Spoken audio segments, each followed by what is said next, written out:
كهربا يفاجئ الأهلي بالانتقال إلى القادسية.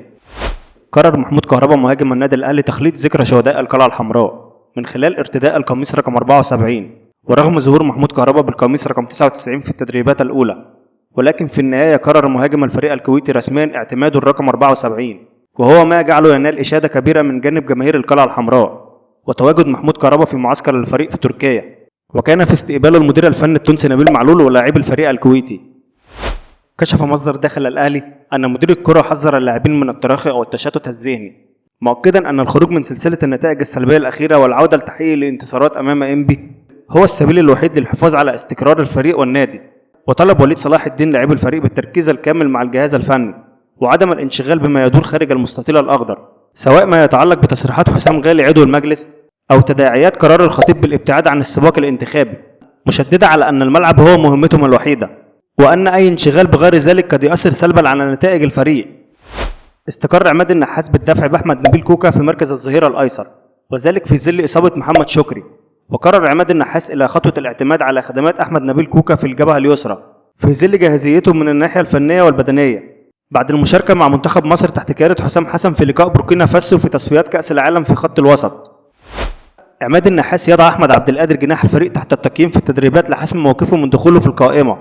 ويفكر عماد النحاس وتقييمه في خطوة دخول أحمد عبد القادر للقائمة والحصول على الفرصة بشكل تدريجي خلال الفترة المقبلة. وحصل أحمد عبد القادر على وعود من الجهاز الفني بشأن المشاركة في المباريات وفتح ملف تجديد عقده، وذلك بعد فترة من التجاهل التام خلال قيادة الأسباني خوسيه ريبيرو للفريق. حسام غالي غاضب للعديد من الأسباب، والتي يعتبر أبرزها غيابه عن حضور جلسات النادي منذ فترة، واعتقاده بعد وفاة العمري فاروق نائب الرئيس حيث كان يرى أنه الأحق بمكانه. لذا صرح حسام غالي عضو مجلس إدارة النادي الأهلي ببعض التصريحات المثيرة: سأبعد المستقلين عن القلعة الحمراء في حالة وجودي كرئيس للنادي الأهلي، ولا أسمح لأي شخص التفكير في تشويه صورة النادي ومحاولة تدميره مثل السابقين، وسيكون الاعتماد على القرار الجماعي، وسأبذل كل جهدي لرفع راية النادي بشعار الأهلي فوق الجميع، كما قال قائد القلعة الحمراء الأسبق صالح سليم قدوتي. تصريح من محمد بركات مع إبراهيم فايق: الأمر كان صادما بالنسبة لنا، الخطيب قيمة كبيرة في تاريخ الأهلي وجماهيره، وهو في خدمة النادي منذ أكثر من 50 عاما حتى وصل إلى مقعد الرئاسة. وعبر بركات عن قلقه من صدور البيان الرسمي: اللي خوفني إن البيان كان جاهز لعرضه على قناة النادي لكنه تأجل، فقلنا يمكن يعيد التفكير، لكن إصدار البيان رسميا اليوم هو ما زاد قلقي. وأكمل حديثه قائلا: أتمنى أن الكابتن محمود الخطيب يراجع نفسه بعد أن يتحدث معه الكبار بشرط ألا يضغط على نفسه كثيرا.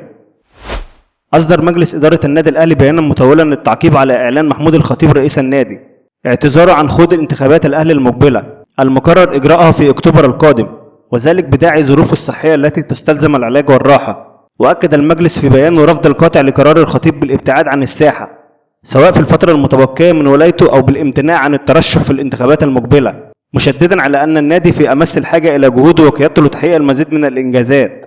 وبحسب مصادر مطلعة فإن المجلس يدرس حاليا عدة سيناريوهات لإقناع رئيس النادي بالعدول عن قراره، إلى جانب مناقشة الملفات المحلية وعلى رأسها الجمعية العمومية الخاصة المقررة في 19 سبتمبر الجاري للتصويت على تعديلات لائحة النظام الأساسي بما يتماشى مع التعديلات الأخيرة في قانون الرياضة رقم 71 لسنة 2017 والمعدل بالقانون رقم 171 لسنة 2025. في النهاية لو عجبك الفيديو ما تنساش تعمل لايك وكومنت وتشترك في القناة حتى يصلك كل ما هو جديد وحصري،